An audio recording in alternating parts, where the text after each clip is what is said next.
Aldo Linares conversando con Natalia Monge.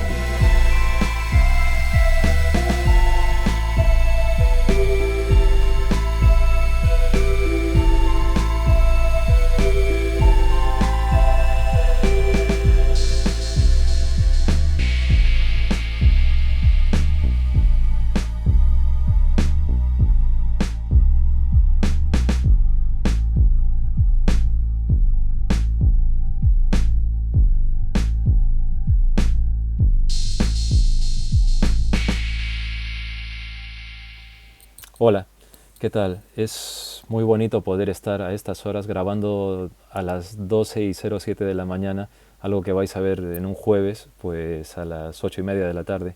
Lo estamos grabando en un martes porque este jueves va a ser imposible poder hacerlo, a no ser que tuviese el don de la bilocación, que no lo tengo y no creo que lo vaya a tener nunca. Y es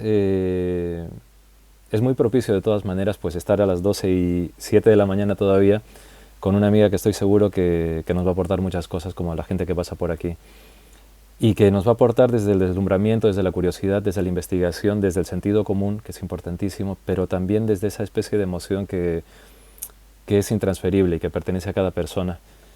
Y en ese punto quiero agradeceros que estéis aquí también compartiendo ese deslumbramiento y esa emoción, porque, como siempre digo, esta es la razón de ser básica de este canal, el poder transmitir la comunicación, el conocimiento y sobre todo, pues esa especie como de gran sorpresa que se apodera de nosotros para que nos deje mirando al cielo, a un libro, a un poema, a una película, lo que sea, o a un hecho misterioso.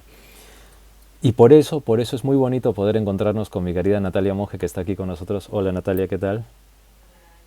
Hola Aldo, ¿qué tal? ¿Cómo Pues estás? yo muy encantado de que estés aquí. Tenía muchas ganas de poder charlar contigo, ¿sabes?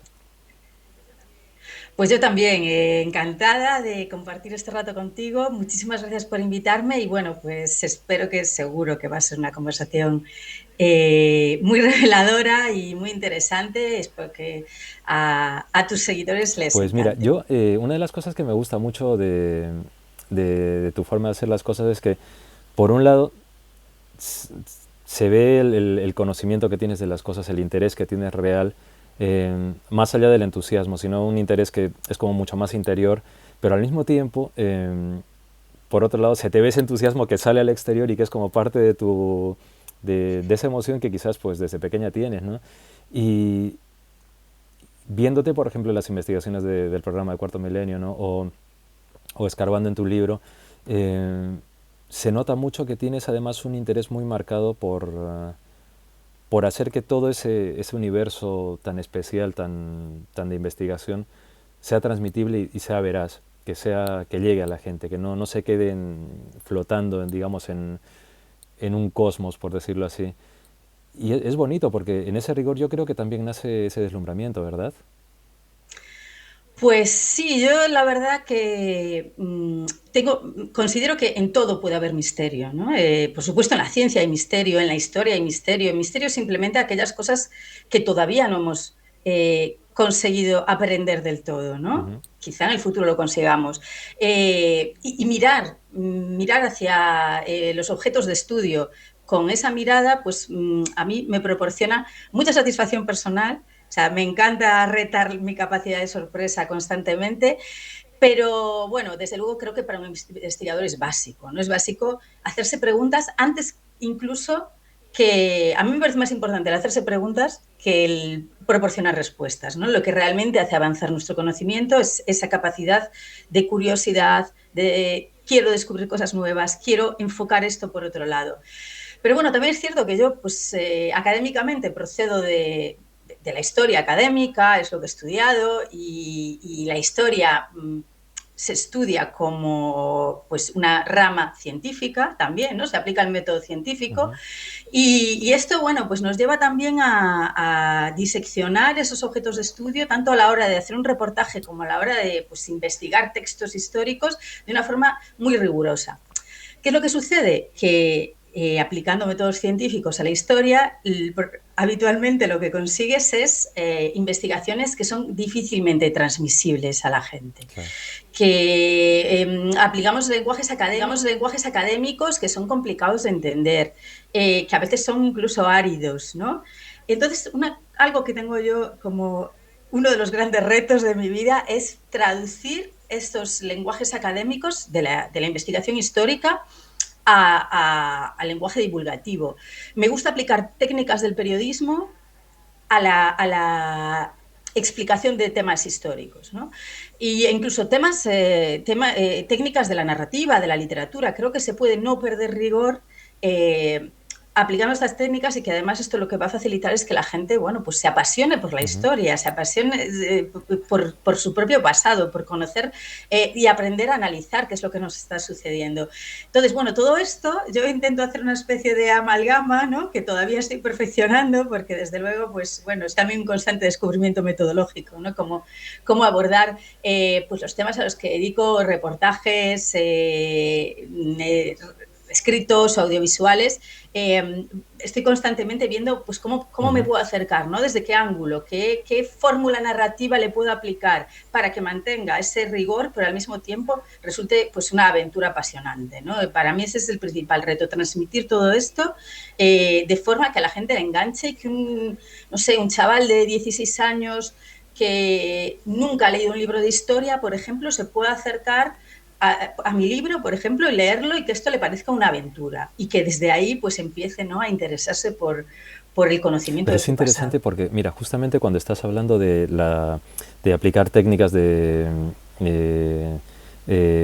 comunicación a contar la historia para que llegue de una forma, claro, eso entronca de una forma u otra con esa gran fuente que es la tradición oral a través del tiempo, y el hecho de hacer que la historia no solamente sea la transmisión de un hecho, sino el contar ese hecho desde un momento histórico, desde un momento determinado, que alimenta mucho más el hecho, o que a veces da como más patrones para observarlo, ¿no? Y es muy bonito mantener esa tradición oral, porque yo creo que en mucho de lo que se cuenta en medios de comunicación, por ejemplo, se ha estereotipado tanto la manera de contar que parece que lo que tú estás contando pasa a un segundo o un tercer plano, y que todo es parte de algo que está pasando. O sea, no es tanto el hecho, sino algo está pasando. Y da igual el hecho. Entonces se pierde muchas veces, justamente en la historia, esa especie de chicha, por decirlo así de algún modo, que es importantísima para entender, ¿no?, las cosas. Bueno, es muy interesante lo que comentas sobre los medios de comunicación, por ejemplo, ¿no? Esto que comentas, yo creo que estamos en un momento muy crucial en cuanto a los medios. Entonces, el tema de que los hechos cada vez importen menos, ¿no? Estamos en este momento hay quien le llama posverdad, ¿no? Desde luego de la desinformación, en la cual incluso, y todo este fenómeno de la desinformación, por supuesto, hay un montón de agentes implicados, desde pues gobiernos, partidos políticos, grupos ideológicos, que meten muchos recursos para desinformar, pero los medios de comunicación tienen su responsabilidad precisamente también en esa sensacionalización de la forma de contar las cosas, en cómo también se incide más en lo que nos separa que en lo que nos une, ¿no? Y bueno, en la selección de los temas. Yo que desde hace muchos años me dedico profesionalmente a la comunicación, sí que veo que estamos ante un gran problema de los medios de credibilidad, y que gran parte pues es lo que hemos sembrado, ¿no? Y por otra parte, pues bueno, soy una fanática de la tradición oral. Parte también del trabajo que hago, bueno, por supuesto, cualquier periodista entrevista y ahí está trabajando en la tradición oral, pero he trabajado y sigo trabajando mucho en la recogida de testimonio oral para desde un punto de vista histórico, antropológico, ¿no? El trabajo de campo. Y me interesa mucho tratar estas fuentes y sobre todo mantener ese tono de la oralidad, que incluye los silencios, que incluye cómo se dicen las cosas, porque Claro, eso es muy revelador también de lo que se está contando. Y tú fíjate que hay como incluso en este de posverdad, de que casi ya ni se confía en los hechos, ¿no? Hay un desdeño a las fuentes orales, a pesar de que en la historia de la humanidad, pues la inmensa mayoría de la historia de la humanidad, o de la prehistoria, si quieres llamarla, ha pasado, nos hemos transmitido las cosas oralmente, y la transmisión escrita pues es muy reciente, ¿no? Si pensamos en términos históricos a largo plazo, y que pues un documento escrito, por supuesto, se puede manipular igual que se manipula una fuente oral. Y bueno, hoy en día se puede manipular todo, ¿no? Tenemos los deepfakes y etcétera. O sea, toda fuente, todo testimonio es manipulable, y un testimonio oral no tiene por qué ser menos veraz que una fuente oral, ¿no? Hablando en términos históricos, pues también las fuentes orales son unas fuentes que su uso es más reciente, en términos de investigación. Yo cuando estudiaba en la universidad, por ejemplo, pues empezábamos ya a aplicar las entrevistas como forma y la fuente oral para hablar de temas que no habían dejado documentación. Por ejemplo, en Galicia estudiamos mucho la historia de la emigración, porque los emigrantes, cuando hablamos de las clases populares, no han dejado grandes documentos escritos, no están entre la historia de los vencedores, ¿no? O cuando hablamos de la historia de los represaliados en el franquismo, tampoco dejaron documentos, obviamente. Entonces, sus documentos o cualquier otro tipo de documentos que hubieran podido dejar han sido destruidos. Entonces, había que recurrir a las fuentes orales. Y es muy reciente que pensando también en términos de historiografía, que las fuentes orales se están tomando en serio como pues, fuentes con rigor histórico, que por supuesto requieren también su propia forma de tratamiento. No nos acerca a un documento de igual forma que se acerca a una fuente oral, pero vamos, la cantidad de matices, la cantidad de información y sobre todo a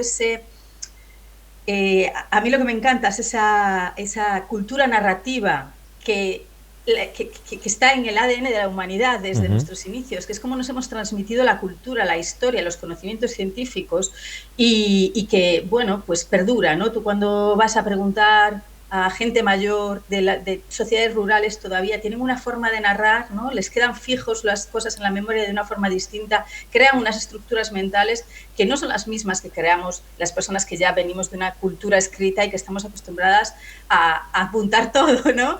La gente que es analfabeta, que los pastores a los que yo he entrevistado, cuando iban por un camino, cuando iban a llevar las ovejas y me contaban sus poemas, pastores poetas, pastores que escribían cuentos. Bueno, pues es una pulsión en la cultura oral que es maravillosa, y esto es fantástico poder transmitirlo, aunque no es fácil. Pero mira, lo que es fascinante, y justo estaba pensando en el punto antropológico de todo esto, porque en esa tradición oral, hablando con esa gente mayor, con los pastores, con gente que se supone que no tiene esa actitud de esa especie como de postura social del día a día, que tiene una economía de palabras, que tiene que todo es como mucho más directo, se convierte en una especie como de, al mismo tiempo, de realismo mágico y algo como súper especial, porque en realidad no solamente te están contando el hecho, sino te están contando algo que va más allá de su interpretación del hecho. Es como una realidad que engloba todo, ¿no? Y es muy interesante, porque si se ve las noticias, como bien dices, ¿no? Hay parcializaciones, se nota mucho el tono de cómo se llevan determinadas cosas para que desemboquen en determinadas cosas y que se unan a otras noticias para que luego haya una identidad global, y que sin que te digan nada, tú ya estés identificado con algo. Pero sin embargo, en este tipo de testimonios de esa tradición oral, de esa tradición mágica, de esa tradición que tiene más que ver con la experiencia del yo que con la experiencia grupal, es fascinante cómo se genera todo ese mundo que en realidad entronca con lo más antiguo que tenemos, ¿no? O sea, cuando tú has dicho Galicia, por ejemplo, yo recuerdo Galicia es una zona que adoro muchísimo, pero es que hay una cosa que me encanta, y es que cuando te hablan, te hacen mirar. Y en mucha de esa tradición oral es fantástico que las palabras te hagan ver. Pero sin embargo, digamos, en mucha del sistema de comunicación que tenemos, escuchas para escuchar y generar una imagen mental, pero no ves las cosas, no las recreas. Ya te dan todo el pack, y además te lo dan completamente atado, ¿no? Y que por otro lado, siempre lo pienso y lo digo, ¿no? O sea, el pack que nos dan los medios de comunicación es absolutamente mediocre, porque lo que denota mucho es bastantes lagunas culturales en las personas que están elaborando esto, ¿eh? O sea, y confunden ideología con cultura. Y ahí hay un problema muy gordo, ¿no? En cambio, cuando tú hablas con esta gente del campo, que muchas veces son desdeñados porque se supone que son pastores, porque se supone que tal, les dan vuelta y media, porque estamos hablando de una humanidad, realmente, ¿no? De vivir esa humanidad, ¿no? Entonces, es fascinante. Cuando has dicho Galicia, es que, vamos, sé que tú en Galicia estás investigando mucho y que intentas allí, digamos, en lugar de que todo venga de fuera para adentro, que lo que está de dentro vaya saliendo fuera y que conforme esa especie de cosmogonía gallega, que es fascinante, pero tiene que ser un trabajo muy arduo, ¿verdad? Bueno, yo vivo en Galicia, he vivido en otros lugares, pero la mayor parte de mi vida la he vivido en Galicia, aunque sí que es cierto que en un entorno urbano, ¿no? Que eso no Ujú. quiere decir que no haya, o sea, las ciudades están llenas también de mitología, de leyendas, de creencias, ¿no? Y esto es muy, ¿no? De cuando eres niño y chaval. Por ejemplo, yo crecí en la ciudad de Coruña y aquí había como un sistema de barrios en la que cada barrio tenía su identificación, su pandilla, su cultura, y eran los de no sé quién con las del otro, y era una cosa como que ahora esto ya no se nota tanto, pero antes, en los 80, era muy evidente. Pero, claro, el mundo rural es donde todavía perduran de una forma más viva todas estas formas de transmisión oral. Y algo que es maravilloso y que has dado completamente en el clavo es el recrear, ¿no? En el mundo, en la transmisión oral, las palabras son capaces de hacer daño, son capaces de crear realidades, y esto enlaza incluso con la brujería, ¿no? ¿Por Ujú. qué se entiende que hay palabras mágicas? Pues porque las palabras tienen un peso y tienen un poder, ¿no? Hablamos de personas que son analfabetas Ujú. y que por lo tanto, pues eso, hay ciertas palabras que se quedan fijadas, ¿no? Y que incluso pues se entiende que pueden tener efectos. Esto no nos debería resultar tan raro, tan extraño, ¿no? A todas las palabras nos generan efectos, depende de quién nos lo diga. Una misma frase dicha por una persona que te importa mucho, pues te crea, casi incluso te puede crear efectos físicos, ya no solo emocionales, ¿no? Pero en las culturas orales esto va más, ¿no? Y hay palabras mágicas, y hay palabras que no se deben decir, que son tabú, Ujú. y hay palabras que transforman a las personas, y hay palabras para hablar con los animales, hay palabras para hablar con la naturaleza, en fin, las palabras cambian, pueden cambiar el clima, pueden cambiar el entorno, ¿no? Y todo esto, bueno, requiere saber usarlas con cuidado, con sabiduría y con mesura, ¿no? Y todo esto es lo que se encuentra cuando tú vas, pues eso, a una zona más rural. Es cierto que, bueno, incluso esto en Galicia, todo el tópico de Galicia rural ya no es tan así, ¿no? Claro, Ya hace claro, claro. mucho que no es así. Ya en los años 70 empezó a haber un cambio Ujú. social profundo en el campo, pero bueno, todavía permanece. Yo creo que estamos ante las últimas generaciones de personas mayores que siguen atesorando conocimientos muy antiguos, y menos mal que ahora sí empieza a haber, bueno, ya desde hace tiempo, recogida de la transmisión oral, y esto cada vez se valora más.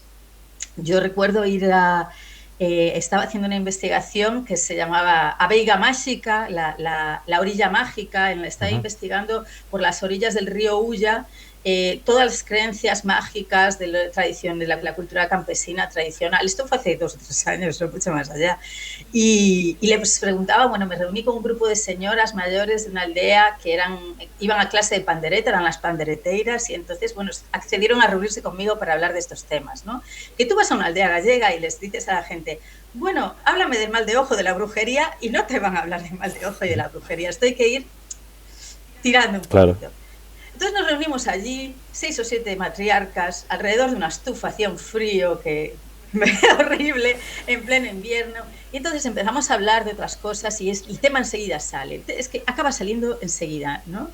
Pero eso, de entrada no se lo saques. Y entonces una dijo, la que era un poco más descreída, porque claro, no todo el mundo en el mundo Claro. rural tiene creencias mágicas. Entonces la que era más descreída decía, esto de las meigas, del mal de ojo, esto antes había mucho, se crea mucho, pero esto ahora no hay. Y ya saltaron las otras, ¿cómo que eso no hay? Claro que lo hay, a verlo haylo, ¿no? El clásico, el tópico, a verlo haylo, lo tienen súper interiorizado, pero no se ve tanto. Lo hay, pero se transforma. Lo hay, pero por ejemplo estas mujeres que me decían que ellas de jóvenes, pues algunas habían sido víctimas de mal de ojo, ellas, sus animales, sus Ujú. bebés, y que iban a meigas o a meigos para que les sacase el mal de ojo. Ahora ya no iban a meigas y meigos, ahora para saber si iban a aprobar el carnet de conducir o si lo iban a suspender, iban a una tarotista cubana que había venido de la migración y se había Ujú. sentado en el pueblo, y le preguntaban si iban a aprobar el carnet de conducir. Entonces, ahí se está produciendo como un sincretismo, ¿no? Entre diferentes pensamientos mágicos, formas de tratar estas fuerzas de la naturaleza, que a mí me parece fascinante. Es que lo es, mira, y me encanta porque, por ejemplo, en tu libro En Mala Cosecha, digamos, hay como una, digamos, hay como una investigación que dentro de la historia, pues, investiga sobre determinadas formas de miedo enraizadas en determinadas cosas, ¿no? Que tienen que ver con nuestro cuerpo como humanidad, ¿no? Con las brujas, los seres endemoniados, pero también con el pensamiento mágico, lo, lo prohibido en cuanto a ese pensamiento mágico, pero también un poco a lo que eso genera socialmente, ¿no? El movimiento social, las respuestas sociales.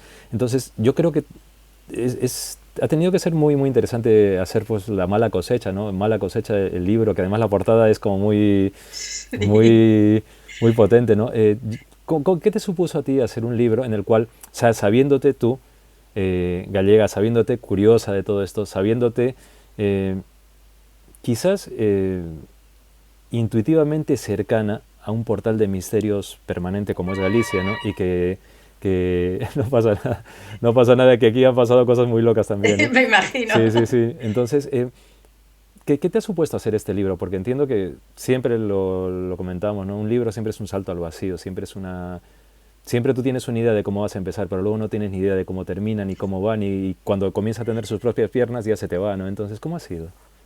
Pues además mi primer libro, porque bueno, yo llevo escribiendo toda la vida, desde Ujú, pequeña quería ser escritora, escritora de ficción y bueno, luego pues me empecé a dedicarme al periodismo y ya esa necesidad como que se vio eh, satisfecha por otro lado, ¿no?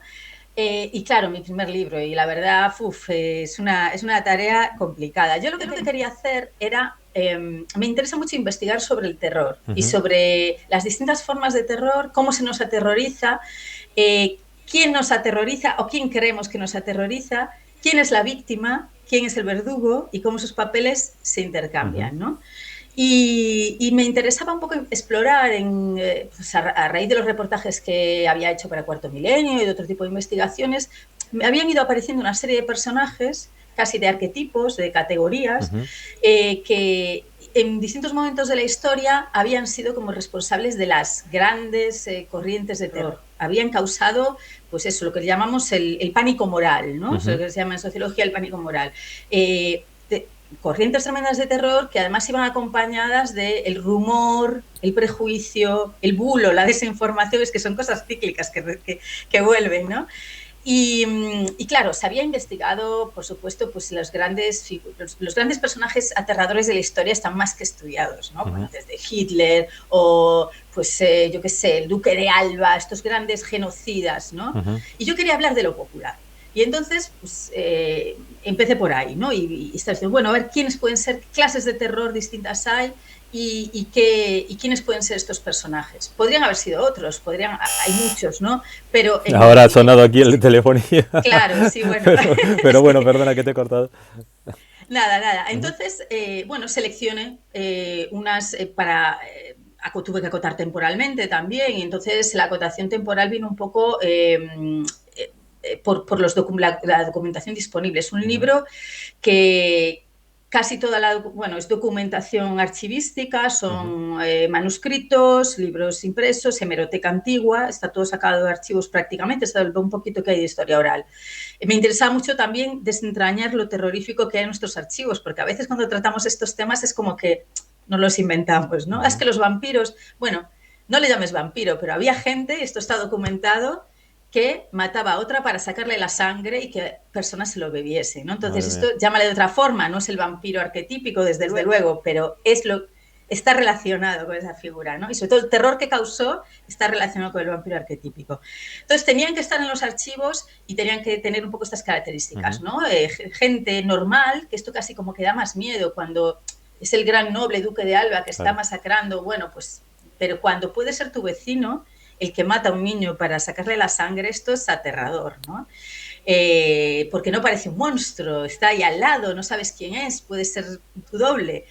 Entonces, estas eran un poco las características. Y de ahí seleccioné a las categorías de personajes, ¿no? Que están representadas pues desde las personas que hacían remedios o medicamentos con partes del cuerpo humano, con fluidos del cuerpo humano. Y ahí tenemos boticarios que se dedicaron a esto, médicos, gente que comercializaba, y esto pues no es un mito, es real. Luego pues pasamos también por el mundo de los bebedores de sangre, de la gente que, esto fue muy típico de la época de España en entreguerras, que mataba para conseguir sangre porque pensaban que así se podía curar la tisis, ¿no? Y bueno, y pasamos por otro tipo de personajes como el verdugo, en fin, las señaladas como brujas. Yo no quiero entrar en si las brujas existen o no existen. Lo que está claro es que existía la creencia y en un momento histórico incluso hubo mujeres, y cuando ya no existía la Inquisición, que fueron asesinadas en España porque se creía que eran brujas, ¿no? Entonces me interesan más todas esas creencias que están alrededor, que generan esos grandes movimientos sociales, que generan las corrientes de repulsión, de odio, de señalamiento, el prejuicio. Todo esto es un poco lo que me interesaba explorar. Y está relacionado también con mi trabajo cotidiano. Yo, bueno, mi trabajo de todos los días, hago distintas cosas, pero mi trabajo, digamos, de todos los días es, llevo la comunicación de una ONG, de una organización que se llama Ecos do Sur, y trabajamos en temas de igualdad, pues con personas en situación de pobreza, con personas migrantes, refugiadas, y yo, como responsable del departamento de comunicación, estoy muy implicada en los temas de discurso de odio, los mecanismos del odio, cómo se crea el prejuicio, la idea del otro, ¿no? Y cómo esto lleva a rupturas sociales y a bueno, pues mucho sufrimiento, grandes desigualdades y mucho sufrimiento. Y eso está también en el libro. Quería ver cómo pues las personas que tanto miedo causaban, como era, por ejemplo, el verdugo, que estaba cumpliendo una labor social, que era miembro del sistema, parte del sistema judicial y ejecutaba una tarea que gran parte de la sociedad estaba de acuerdo con que se tenía que ejecutar, le daba mucho miedo, nadie se quería juntar con el verdugo porque se le presuponían determinadas atribuciones mágicas. Al mismo tiempo causaba una atracción tremenda, ¿no? Porque todo el mundo quería ir a ver cómo el verdugo mataba, querían conocer los instrumentos. Cuando un verdugo llegaba a una ciudad, exponía los instrumentos y la gente iba a verlos porque querían saber que es que es el garrote vil que mató a los de la mano negra. En fin, era, ¿no?, una atracción tremenda, pero al mismo tiempo ese hombre era completamente marginado, señalado, nadie le quería alquilar una casa, sus hijos nadie les quería dar trabajo, nadie se quería casar con sus hijas, y bueno, pues incluso me encontré con casos en los que el verdugo paraba en una posada cuando iba a cumplir con su trabajo por supuesto deleznable, paraba en una posada, bebía un vaso de vino y el posadero acto seguido lo cogía y lo rompía porque nadie más quería beber de ese vaso. Entonces todos esos mecanismos, ¿no?, que eran los que me interesaba explorar y es en lo que me introduje al escribir Mala cosecha, que se podría profundizar desde luego muchísimo más. Hice un montón de descubrimientos escribiéndolo. Hay casos que me han, bueno, sorprendido muchísimo. Por ejemplo, bueno, pues lo que te contaba de las mujeres en el siglo XIX que fueron asesinadas en pueblos de España porque se creía que eran brujas, ¿no? Ya no existía la Inquisición, ya no había una persecución incluso del sistema judicial, la justicia ordinaria. Sí. En España la justicia ordinaria castigó más brujas que la Inquisición, hay que decirlo, pero sí había la justicia popular, y la justicia popular era la justicia tomada por la propia mano. O el caso incluso, por ejemplo, de una mujer, esto me pareció alucinante, en el siglo XVII en Utrera, que se quería divorciar de su marido. Era una mujer bien posicionada, con dinero, por eso esto quedó escrito, unas cartas que están custodiadas en los archivos, y su marido inició un proceso para que se viese si estaba endemoniada, porque no podía ser de otra manera. Si se quería divorciar es que tenía que estar endemoniada, y consiguió que le hiciese un exorcismo. Y ella pues consiguió escapar a ese exorcismo, y finalmente, después de muchos litigios, porque era una mujer que estaba en buena posición económica, consiguió la nulidad matrimonial. Bueno, casos que hablan de cómo éramos y de también pues, de qué hay detrás, ¿no?, de todas estas historias de endemoniados, de endemoniadas, que otros fenómenos sociales que no eran habituales para la época, ¿no? La ruptura de la norma. Esta mujer que se quería divorciar pues era la ruptura de una norma en la época, y entonces por eso pues fue señalada como endemoniada. Pero es tremendo porque, o sea, es un trabajo que has hecho rebuscando en archivos históricos desde el siglo XVI hasta el siglo XXI. Entonces, ahí tiene que haber una franja de tanto de situaciones muy duras como de extravagancias totales, como productos también de su época, ¿no? Situaciones producto de la época. Me ha llamado mucho la atención cuando has dicho, por ejemplo, hace un rato lo de megas y megos, porque normalmente dentro del cliché es la mega, pero a ver los hilos también, ¿no? Entonces es Sí. fascinante cómo hay todas las historias tienen detrás unas intrahistorias también que están como para ahí. Y mira, me ha gustado cuando has dicho lo de Ecosur porque, claro, mm, muchas de tus investigaciones tienen esos paralelismos sociales, también esos procesos que llevaban digamos, a la figura del diferente y el distinto socialmente, ¿no?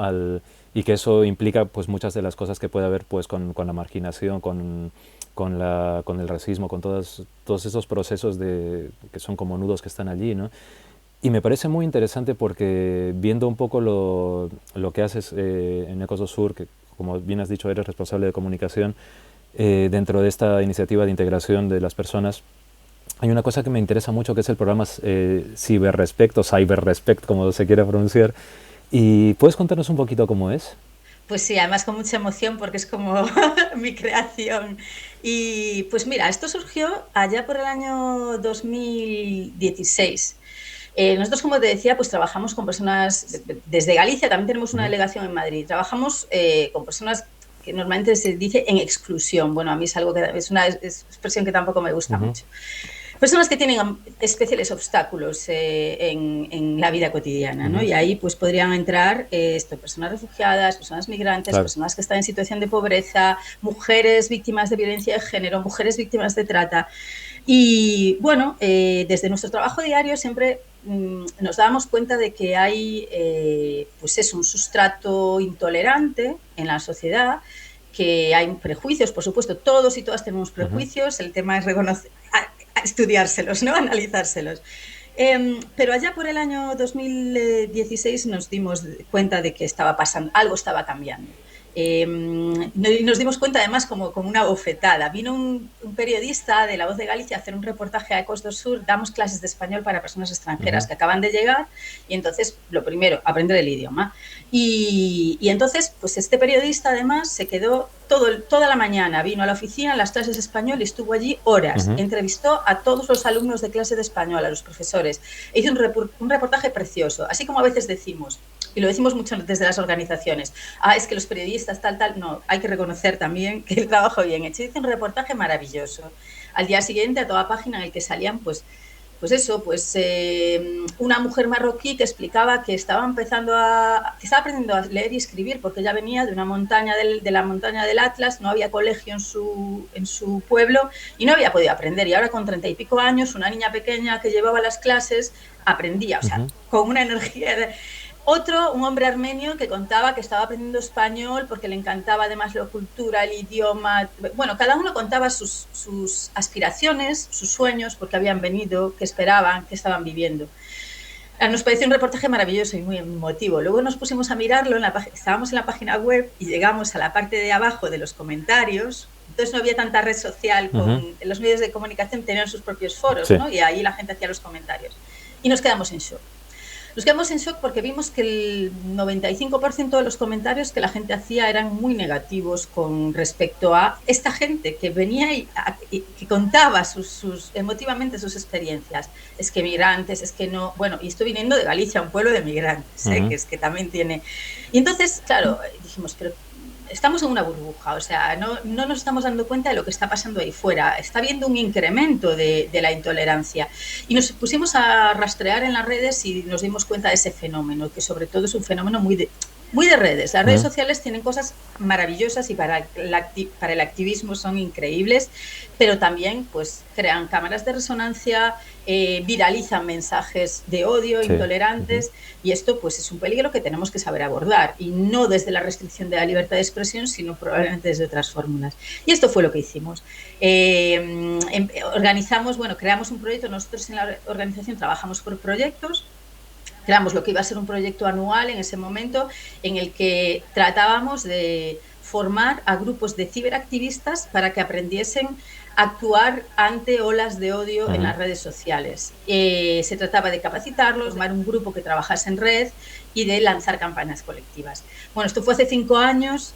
Y hoy CyberRespect ya no es un proyecto solo, es como una gran línea de trabajo porque, bueno, el problema ha crecido, hay fenómenos nuevos como es el de la desinformación que empapa, ¿no?, Internet, Claro, y que está muy relacionado con la creación de prejuicios, con la discriminación de personas.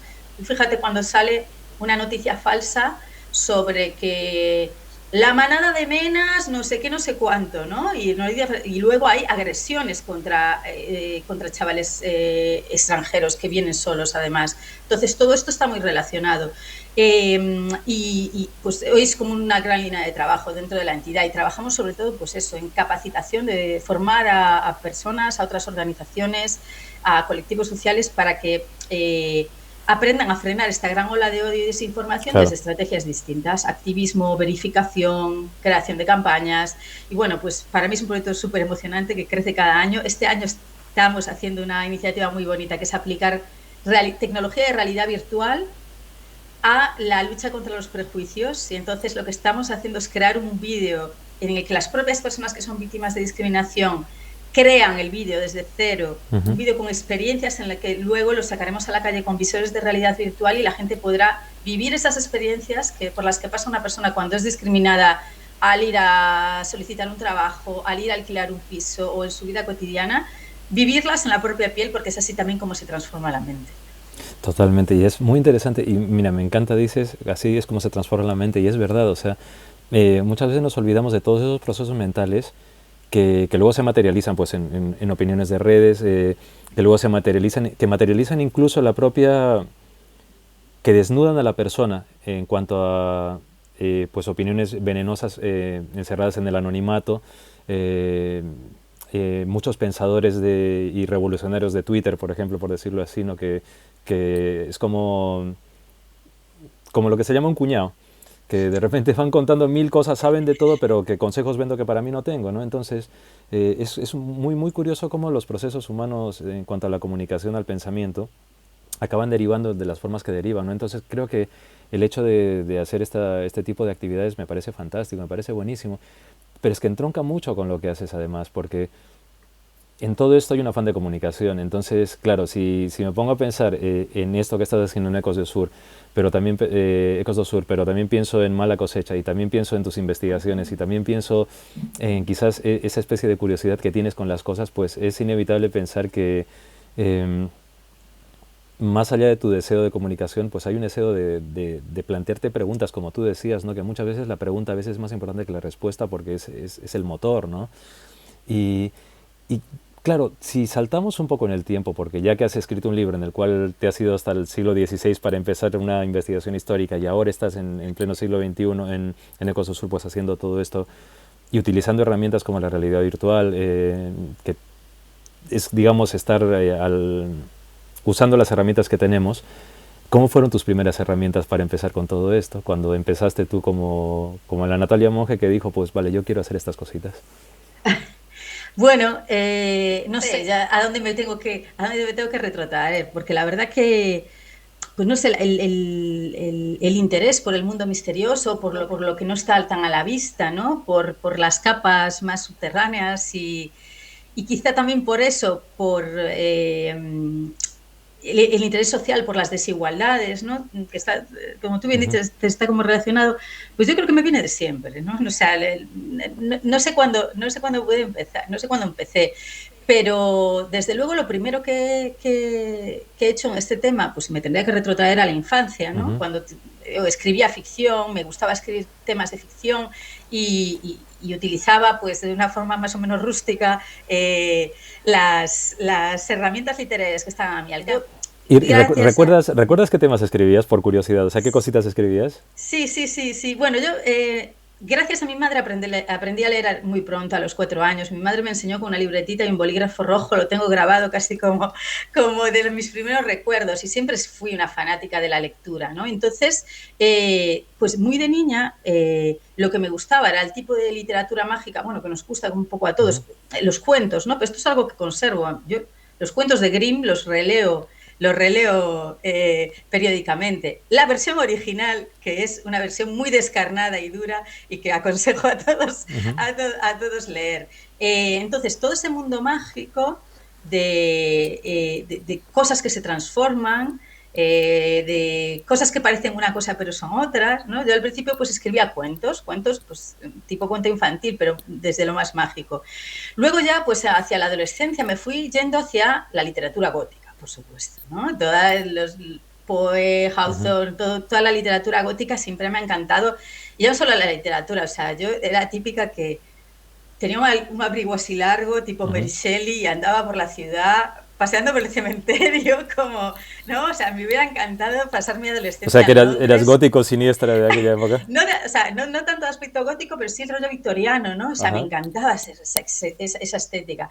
Y entonces escribía, pues eso, ese tipo de relatos, bueno, más mágicos, emulando malamente a Borges, emulando malamente a Poe, ¿no? Que ahora los leo con cierto cariño y demás. Pero bueno, está ahí, es parte de mi educación, por supuesto, literaria y creo que después lo he aplicado al periodismo también. Como te decía, yo luego muchos años después empecé a trabajar en prensa local en Coruña y siempre me gustó darle un toque narrativo, no sé si decir literario, porque entonces parece que es un rollo que te inventas, ¿no? Pero bueno, escribir de una forma un poco ajena a la crónica desnuda, ¿no? Y jugar con esa magia de las palabras que evocan cosas.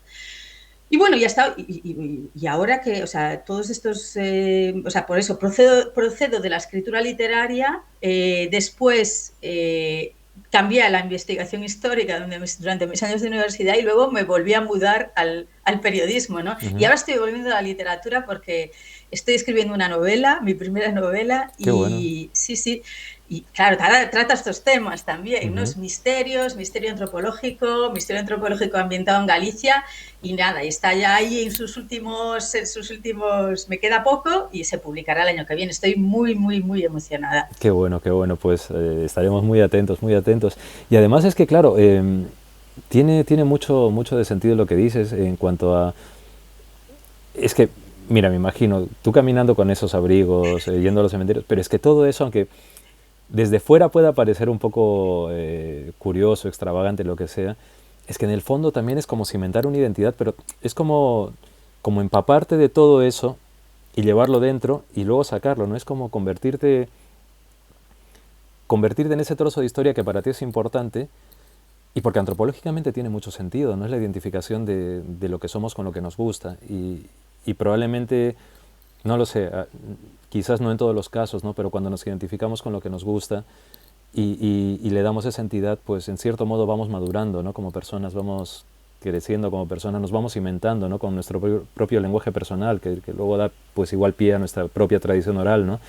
Entonces, que estés escribiendo un libro es fantástico porque desemboca en eso. O sea, al final, quizás la Natalia que escribía cuentos de pequeñina, bañados de brujitas y diablillos o de angelitos o lo que fuese, y luego que llegaran los cuentos góticos y los relatos, y después que llegasen los libros y que ahora estés en un nuevo libro, sea pues la cimentación de la propia voz, ¿no? Que en el fondo yo creo que cualquier autor o cualquier persona que se dedica a la comunicación, consciente o inconscientemente busca su propia voz, ¿no?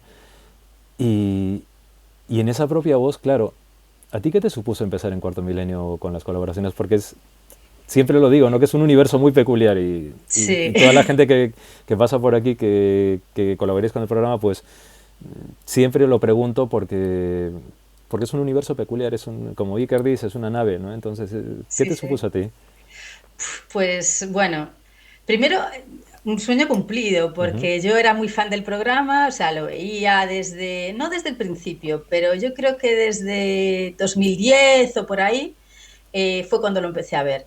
Y siempre, ¿no? Sobre todo veía esos reportajes de arqueología, esos temas que solo se tratan en Cuarto Milenio, y decía, cómo molaría colaborar en esto, y estaría genial y demás. Yo entonces estaba viviendo en Lanzarote. Y nada, al cabo de unos años, pues eso lo tenía en mente, ¿no? Al cabo de unos años me vine para aquí y bueno, pues yo siempre, o sea, dentro de mi trabajo pues, periodístico, empecé trabajando en prensa local, trabajé en varios medios, después como me volví a dedicar a otras cosas, volví al tema histórico, antropológico, pues tenía cierta iniciativa, ¿no? Pues veía un tema y entonces llamaba a un medio porque te puede interesar esto, ¿no? Trabajaba más de freelance y con iniciativa. Bueno, pues eso es lo que pasó. Me encontré con un tema que me pareció que era idóneo para Cuarto Milenio, que fue el tema de la Virgen del Cristal. Un tema que está sin resolver. Un hombre en el año 2015, el cura del pueblo de Vilanova dos Infantes, que custodiaba en su casa una figurita súper extraña de una virgen dentro de un huevo de cristal, muy antigua, que no se sabe con qué técnica había sido construida y que había mucho culto, ¿no?, alrededor de esa figurita. Bueno, pues este hombre, le entraron en su casa una noche, lo asesinaron, se llevaron la Virgen del Cristal y esto está sin resolver. Me pareció que era un tema para Cuarto Milenio y escribí a Cuarto Milenio y desde entonces hasta hoy han pasado 7 años, ¿no?, y un montón de aventuras. Y la verdad es pues un sueño cumplido, porque además lo que no sabía cuando yo escribí a Cuarto Milenio, para ver si les interesaba el tema, es que la forma de trabajar, ¿no?, que es para un periodista una verdadera gozada. Sobre todo, bueno, pues eso, como decía, la prensa local, como trabajamos, estás con 5 temas en un día, los tienes que cerrar hoy, venga, ¿qué tal? Y vamos a rotativas, todo así, ¿no? Es súper atado, lo cual a mí me gusta también trabajar así, ¿no? Como con mucho... Pero la maravilla de Cuarto Milenio, de poder trabajar a lo largo de semanas en un reportaje, de tener tiempo para grabar, de tener tiempo para hablar con distintas personas, de tener unos cámaras alucinantes que hacen unas cosas, ¿no? Tener unos compañeros tan súper profesionales como, bueno, yo sobre todo trabajo con Paco Pérez Caballero, pero todo el equipo es magnífico. Aprender de ellos con cada cosa que hago es pues un sueño cumplido y, bueno, también un reto constante, ¿no? A mí me encanta, estoy mi trabajo cotidiano en mi casa todos los días y estoy buscando temas, encontrando temas. Este tema podría funcionar, este tema, ¿no? Y me encanta la forma que hay de abordar las cosas en Cuarto Milenio, la apertura a la hora de tratar distintos temas desde muchos ángulos diferentes y sobre todo esa forma de hacer las cosas con un detallismo, con una profesionalidad, con tiempo y con cariño y con rigor. Y recuerdo un caso que me pareció muy interesante, que era del hombre este que le llamaban Gigante, y además me viene de perillas porque justamente estoy poniendo una foto tuya en la que sales con el zapato gigantesco. Claro, todas esas cosas que cuando las ves es parte, digamos, de esa especie como de deslumbramiento mágico que dices, pero es que existió una persona así, vivió una persona así, ¿no? Pero claro, luego ves el zapato y es fascinante en términos de manejar esa información, de saber que has estado buceando en esa información, que la has encontrado, pero que esa persona existió y que era una realidad, ¿no? Y que esa persona generó pues un caldo de cultivo tremendo para gente que dijese pues 1000 cosas, ¿no? Que era un ser extraño, que era un ser así, asá. O sea, es fascinante ese punto de trabajar la información y trabajar en determinados casos o en determinadas historias que pues superan a la ficción realmente, ¿no? Y siendo reales, o sea, creo que es una cosa muy bonita y quería poner esa imagen porque además es muy divertida, ¿sabes? O sea, sí, y, sí. y quería preguntarte una cosa respecto a la tradición, respecto a el trabajo histórico, los mitos y las leyendas. También para ti tiene que ser fascinante el hecho de poder tener acceso, por ejemplo, ahora en Galicia, ¿no? A toda esa... Aunque parezca que se está perdiendo, en zonas como las Urdes también parece que se está perdiendo mucho de esa tradición, pero aún así creo que sigue habiendo una Galicia desconocida, sigue habiendo una Galicia enigmática que está ahí encriptada, ¿no? En imágenes que ves, en las imágenes de las iglesias, los salientes, las gárgolas, los cuadros, pero es que incluso en las propias calles, incluso en la mirada de la gente muchas veces se nota eso, ¿no? ¿Cómo lo vives tú eso? Bueno, a mí me encanta cuando puedo, siempre que puedo, irme a cualquier pueblo, sobre todo de la Galicia interior. Yo soy una fanática de Ourense, de toda la provincia de Ourense, y sobre todo esta zona mágica que se llama Arraia Seca, que es la línea, ¿no? La línea entre Galicia y Portugal, donde no pasa el río y se puede cruzar, y es como una época que ya es una zona que ya históricamente pues transitada por rutas del contrabando, por rutas de comerciantes, por vías romanas, ¿no? Y me gusta mucho visitar esas zonas porque efectivamente por ahí todavía queda pues ciertas localidades más aisladas y vas por allí, bueno, yo lo primero que hago es ir al bar, claro, ¿no? Es ir al bar y preguntar, y entablar conversación en el bar, ¿no? Y entonces tú estás en el bar, le preguntas al señor del bar, y tú mira que esto enlaza con lo del gigante de Magarelos, porque o sea, la foto del gigante que has puesto, ese zapato del gigante, es que es el realismo mágico de Galicia, ¿no? Está expuesto en un bar, en una carretera, en medio de la nada, en Lampaza, pues tienen un bar y ahí pues tienen expuesto entre la botella de licor café y los chetos, el zapato del gigante, ¿no? Y una foto al fondo. Y dices, bueno, es que estas historias, ¿no? Que entras a un sitio. Entonces, bueno, yo pues voy normalmente al bar, ¿no? Y a veces si no paro a la gente en un camino, paro a la gente, o sea, he entrevistado a gente donde sea, en una cuadra, en un camino, en medio del Prado, en cualquier lugar. Te abren las puertas, vente niña, tómate un licor café, bueno, estas cosas también pasan, ¿no? Pero suelo empezar por ahí, ¿no? Por un lugar de socialización o, bueno, a veces incluso si la cosa está un poco más complicada, contactar con una asociación local y todo esto. Y bueno, pues, y ahí ya es la cadena, ¿no? La cadena humana, el que una persona te trae a otra, esa te trae a otra, te hablan y empiezan a salir historias. Y sobre todo la magia se da cuando reúnes a la gente, ¿no? Claro. Cuando no hablas solamente, no entrevistas a una persona sola, sino que reúnes a 2 o 3 y se tiran los unos de los otros. Oye, ¿te acuerdas de aquella vez que la señora esta y recogían el agua de 7 fuentes para sacarle a la niña la enfermedad del aire? Y salen todas estas cosas, ¿no? Que tienen una reminiscencia de cuento también, ¿no? Porque el agua de las 7 fuentes, vamos, esto nos suena Claro. a cuento mágico total. Pues esto todavía, si vas a las aldeas de Galicia y se utiliza el agua de 7 fuentes para diversas cosas, ¿no? Entonces, pues es un poco así, ¿no? No es muy planeado, o sea, no tengo tampoco un método muy planeado, simplemente esa idea de yo voy a dejarme sorprender, ¿no? A ver qué me cuentan. Y eso, suelen salir temas que no están previstos. Siempre la gente, incluso cuando voy a hacer un reportaje sobre un tema y ya sí voy con más planificación, ¿no? Y todo tal, pues te cuenta de otros temas, ¿no? Es que, y la gente está deseosa de contar lo que pasa en su aldea, lo que pasa, es que en esa torre, me recuerdo cuando estábamos haciendo un reportaje para el Cuarto Milenio también, que se llama Queimabellas, y era sobre un pueblo en Ourense donde a una mujer la habían cogido, la habían quemado en un horno, no se sabía muy bien si la acusaban de bruja o simplemente porque era una terrible vecina. Y allí, pues, parábamos a la gente y la gente no quería hablar de Queimabellas, porque resulta que los descendientes de los que habían quemado a la señora seguían viviendo allí y aún les llamaban Queimabellas durante 2 siglos después.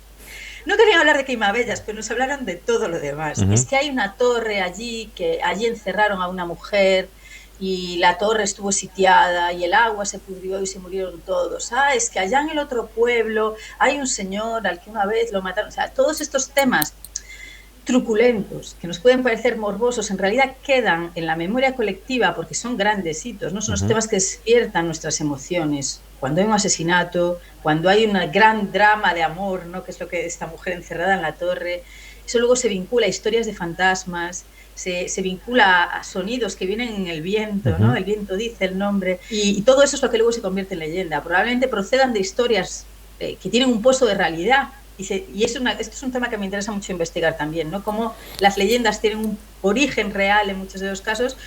Y esto es lo que sucede cuando vas a hablar con la gente, ¿no? Y escuchas y preguntas, pero también sobre todo escuchas mucho, y la gente empieza a desplegar todo ese abanico de historias que tienen, y una historia trae otra, y una historia trae otra. Eso es maravilloso. Y lo es, porque es que estaba pensando también, por ejemplo, cuando has dicho lo del viento, ¿no?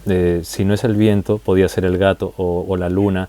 Yo recuerdo allí haber oído hablar de Otarno, si no me equivoco, en la zona de Ogrove, que hablaban y luego del gato también, de los gatos que con los niños y luego la luna. Recuerdo estar caminando por la playa de la Lanzada una tarde al anochecer. Lugar mágico, mágico. Totalmente, sí. Y me pasó una cosa muy curiosa porque habíamos ido con un grupo de gente pues muy querida, éramos 5 o 6 personas, y se me dio por caminar a mí en plan movida melancólica, me fui caminando yo solo por ahí, y llegando a un punto me crucé con una señora bastante mayor, y la mujer me miró y me dijo, Filiño, ¿dónde vas? Entonces le dije, no, que estaba caminando por ahí, y me decía, que Dios te acompañe y los ángeles que van contigo que te acompañen también. Y yo le dije, muchas gracias, a usted también. Y me dijo, ya, porque lo que ocurre aquí en la lanzada se queda en la lanzada. Y lo que yo puedo estar viendo de ti aquí se queda en la lanzada. Y yo me quedé un poco así. Y me dijo, pero a ti la luna no te va a hacer daño. Y me quedé un poco, me dio ganas de preguntarle, pero fue tan, me transmitió tanta solemnidad la mujer que no pude decirle nada. O sea, me quedé como arrobado, ¿no? Como embobado con lo que estaba ocurriendo. Y cuando se lo conté a mis amigos que eran de allí, me dijeron, ya, pero ya estás viendo tus cosas raras. Y les dije, no, o sea, esto ha ocurrido. Y la señora está allí. Y la veíamos que se iba a lo lejos con una especie como de bastoncillo. Y uno me dijo, pero ¿qué hace una mujer tan mayor caminando por la playa por aquí? Entonces te quedas como esa especie como de cosa tan mágica, ¿no? Y que en pocas palabras te quedas ahí y dices, ¿qué es esto, no? Que es fantástico. Y yo quiero preguntarte dentro de todo esto, para ti, ¿cuál es el misterio que más te llama la atención? Joder, qué difícil. Qué difícil. Eh, pues no sé qué decirte. Eh, no sé qué decirte. No sé si hay un misterio que me llame especialmente la atención. Eh, en general, me gusta acercarme a los temas centrándome o viendo aquello que quizá, que quizá no sepa responder Ujú, nunca, ¿no? Y esto es como una forma de abordar, pues, casi cualquier casi cualquier tema, ¿no? ujú, Pues eso, si hablamos de cuarto milenio, pues por ejemplo hemos hecho desde reportajes científicos con esta perspectiva, reportajes más históricos, reportajes más centrados en mitos antropológicos, leyendas, y, y esa perspectiva de, bueno, es que esto no, o sea, esto no lo vamos a saber, ujú. no vamos a poder dar una respuesta porque se ha perdido probablemente Claro. en el tiempo, no tenemos esa fuente, pero vamos a dejar que esto cree ¿no? una corriente de interés y de curiosidad en la gente, y es que es eso lo que se despierta. Luego habrá quien diga que, que eso no es misterio, ¿no? Ujú, Pero eso me interesa mucho. Y creo que con esa perspectiva pues, se puede tratar cualquier tema. Sí que es cierto que a mí, por ejemplo, pues, me atraen especialmente esos temas históricos en los que no se sabe muy bien por qué se producen como grandes reacciones colectivas que quizá vistos desde nuestro punto de vista actual, pues le podemos llamar, bueno, es que, o sea, incluso con cierto desprecio, ¿no? Porque a ujú. veces parece que los tiempos pasados la gente pues no sabía nada, parece que los interpretamos así, ¿no? Pues es que esto era la Edad Media, no sabían nada. Pero cómo se despiertan esas corrientes de creencias, esas corrientes que de pronto transforman los comportamientos de la gente en grupo, ¿no? de forma masiva y que no se sabe muy bien cómo funcionan esos mecanismos. Sí sabemos algo, ¿no? Hay formas de manipular a la población, pues entre ellas algunas que hemos mencionado Ujú. aquí, basándose en el miedo, en la desinformación, en la división, pero hay cosas que no sabemos, ¿no? ¿Y cómo puede ser que de pronto, pues eso, en el siglo XIX, que ya, oye, ya estábamos, había pasado la ilustración, había pasado, ya había gran cantidad de población que era que sabía leer y escribir, ya había, pues vuelva el miedo a las brujas, ¿no? Y de pronto esto levante a todo un pueblo en Asturias, a todo otro pueblo en Burgos, a otro en Cataluña, al mismo tiempo, y se decidan a cometer de forma gregaria crímenes que individualmente no cometerían. Ese tipo de cosas me suscitan muchísimas preguntas, ¿no? Creo que el comportamiento humano a veces me parece, sí puede ser que me parezca el mayor misterio y me atrae muchísimo, pero son preguntas que sé que probablemente no sea capaz de contestar. Pero eso es lo bonito y lo curioso, que haya preguntas, ¿no? Y que estén ahí. Y puestos a hacer preguntas, yo te quiero hacer una pregunta que mi querido Javier Sierra dejó como base aquí. Natalia, ¿crees en el alma? Pues la verdad es que soy bastante escéptica con estos temas.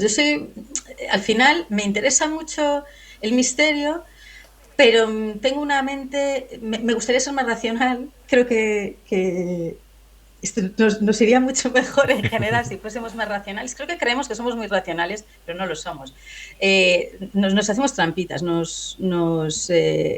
ejemplo, las grandes decisiones de la vida las tomamos inmediatamente de forma Ujú. emocional y luego nos las justificamos creando un argumentario racional, ¿no? Pero realmente las personas no tomamos decisiones racionales, no solemos hacer esto de sopesar de forma... No, tomamos decisiones emocionales. Entonces, a mí me gustaría que fuésemos más racionales. A lo mejor sería una desgracia, ¿no? Es un terrible deseo. Y entonces sí, en mi forma de pensar, pues soy bastante, no sé si materialista, no sé cómo definirlo, pero creo que existimos en lo material. Desde lo material tenemos un mundo espiritual interior, pero que sí que creo que si por alma hablamos de algo que perdura después de que muramos, por ahora no. Me encantaría que me sucediese algo que me hiciese creer, o sea, me encantaría creer que hay una perduración después, me daría una esperanza que en estos momentos no tengo Ujú. y que seguro que me ayudaría a vivir mejor y en su momento a morir mejor. Entonces, yo los temas de todos estos temas de misterio a veces los manejo con cierto escepticismo, pero siempre desde lo que tengo es como apertura, ¿no? Me encantaría vivir algo relacionado con el alma, vivir algo sobrenatural, me encantaría vivirlo y que esto me descolocase un poco Ujú. ese armazón racional que he construido seguramente desde las emociones. Pues bueno, me encanta, me encanta. Además, me encanta porque esto también lo has dicho con emoción y eso es fantástico, ¿sabes? Eso es bonito. Porque además es que yo creo que es un poco la base de todo, ¿no? Tener esa, ese punto de apertura al mismo tiempo, de cautela también, pero de ganas de que la vida siga, ¿no? De que todo siga su curso y que si llegan deslumbramientos, pues bienvenidos sean. Y si no llegan, tampoco pasa nada, hay que seguir, ¿no? Que además ya llegará en breve un nuevo libro, o sea que con lo cual eso está fantástico. Y mira, ya vamos a acabar, pero me gusta lo que dices. Eh, Periodismo, arqueología, antropología, investigación histórica. Estas son mis pasiones y a todas ellas me dedico con una convicción. No investigo para hallar respuestas absolutas, sino para formular nuevas preguntas. Ahora estoy empeñada en reunir, mezclar y agitar todo este bagaje efervescente hasta que desborde en un acercamiento distinto a los enigmas que tenemos muy cerca, a las grandes historias envueltas en brumas que ocultan las claves de la humanidad, sin salir de Galicia. Y para esto hay que sumergirse, mirar como nunca habíais mirado, tocar, cuestionar, experimentar y regresar para contarlo. Pues eso me parece fantástico, o sea, me parece muy bonito y creo que esa es una de las cosas que creo que escuchándote y viéndote ahora, pues nos hemos quedado todos con ese punto bonito de lo que haces y de lo que vas a hacer. Y yo creo que la gente se ha quedado con las ganas pues también de escarbar en la mala cosecha, eh, de saber que ese libro que te llevaste el premio de divulgación de Juan Antonio Cebrián, un personaje que sabía contar muy bien la historia y que hacía que la viésemos, pues que es muy justificado, pero que sobre todo si hay un nuevo libro, pues tengamos ganas de rebuscar en ese nuevo libro. Y yo quiero invitar a la gente a que, pues, si te quiere buscar, que te busque, por ejemplo, en twitter.com/Cardana Chama, todo junto, Cardana Chama, que además es un nombre como muy mágico también, Es un twitter.com, pueblo de Ourense. uh-huh, pero me encanta, twitter.com/Cardana Chama. Luego en Instagram, que busquen instagram.com, Natalia-monje-, Natalia-monje-. Y luego, si quieren investigar en Ecos do Sur, pues que entren en ecosdosur.org, que también se pueden encontrar muchas cositas. Y que estén atentos, evidentemente, a las investigaciones y a seguir raspando la historia y la antropología que haces y que estoy seguro que va a ser muy propicio.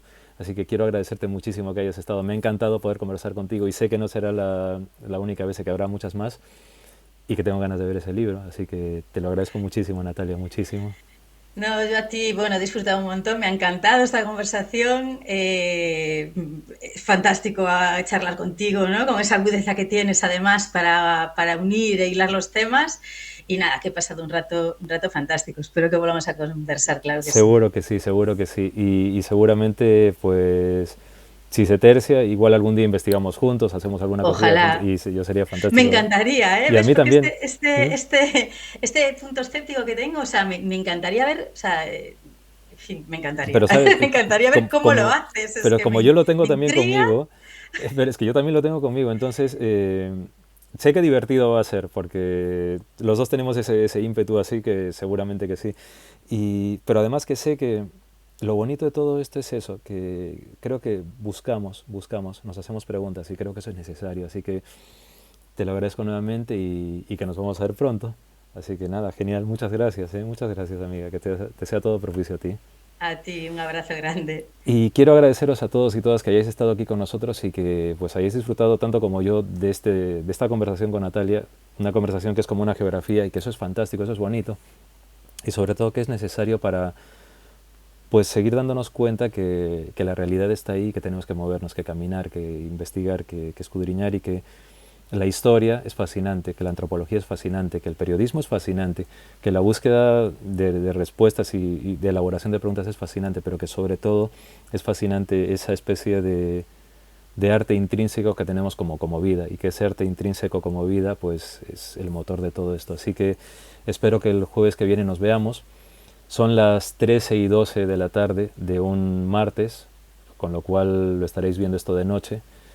Entra sol, cuando lo estéis viendo será ya de noche y será la mezcla de esos dos tiempos tan mágicos y que cuando se ven en el cielo de Madrid, en el cielo de Orense, tierra mágica, o se ve en las Urdes, o se ve eh, en cualquier lugar de cualquier otro mundo paralelo, cercano a otro país, como queráis llamarle, pues se genera esa especie de unión fantástica que es probablemente pues la sorpresa. Así que nos vemos el jueves que viene y que todo sea propicio.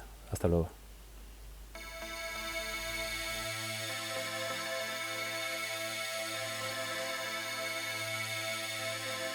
aldolinares.com